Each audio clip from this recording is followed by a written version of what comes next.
MLA Daggumati Venkatakrishna Reddy వినూత్న కార్యక్రమానికి శ్రీకారం చుట్టారు. ఇంటింటికి ఎమ్మెల్యే కార్యక్రమాన్ని ఆయన ప్రారంభించారు. నెల్లూరు జిల్లా కావలిలోని 35వ వార్డులో ఇంటింటికి వెళ్లి సమస్యలు తెలుసుకున్నారు. అర్జీల రూపంలో అందిన సమస్యలను వెంటనే పరిష్కరించాలని అధికారులకు ఆదేశించారు. ఇకపై ప్రతి వార్డులోనూ ఇంటింటికి వెళ్లి ప్రజల సమస్యలు తెలుసుకుంటారని ఎమ్మెల్యే తెలిపారు.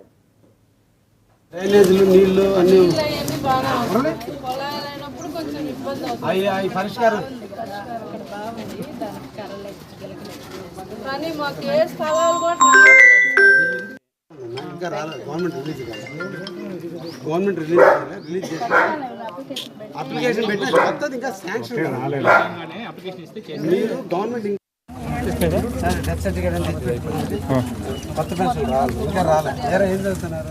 లేదు సార్, మా బాబు నా కూతురు నాకు అర్థం కాబట్టి లింక్ చేస్తున్నారు సార్ గత ప్రభుత్వం నాకు కాబట్టి ఇప్పుడు ఇబ్బంది.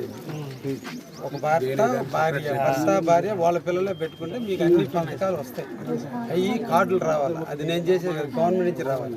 వచ్చినప్పుడు ఇస్తాను. నేను చేసేది మీకు మంచినీళ్ళు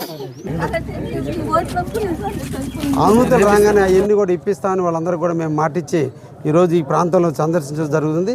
ఈ ప్రాంతానికి సంబంధించిన ప్రధానమైన సమస్య వైకుంఠపురం బ్రిడ్జి ఉంది. ప్రజలందరూ కూడా ఆ బ్రిడ్జిని అడుగుతున్నారు. అతి తొందరలో ఆ బ్రిడ్జి కూడా పూర్తి చేస్తామని కూడా వాళ్ళందరూ కూడా మాటిస్తున్నాం.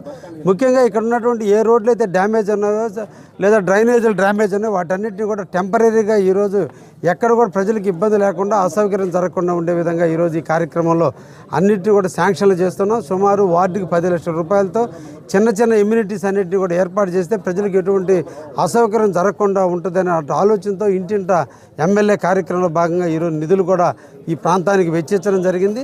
ఇది ఒక మంచి కార్యక్రమం. ఈ సందర్భంగా ప్రజలందరినీ కూడా కోరుకుంటున్నాం, మీరు స్వచ్ఛందంగా రండి, రాజకీయాలు పక్కన పెట్టండి. ఎలక్షన్స్ అయిపోయినాయి కాబట్టి ఇప్పుడు ఏమి చేసేది ఎమ్మెల్యేగా నా బాధ్యత. మీరందరూ ఓట్లేసి గెలిపించారు, మీరు ఆదరించారు, అభిమానించారు, ఫ్రంట్ ప్రభుత్వానికి ఘనమైన మెజార్టీ ఇచ్చారు.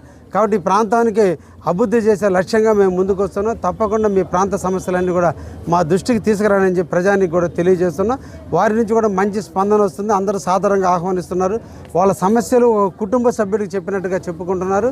తప్పకుండా వాళ్ళ సమస్యలన్నీ పరిష్కారం అయ్యే దిశగా కూడా నేను కూడా ప్రయత్నం చేస్తున్నానని కూడా ఈ సందర్భంగా తెలియజేస్తున్నాను. రంగారెడ్డి జిల్లా జహీరాబాద్లో ఎమ్మెల్యే క్యాంపు కార్యాలయం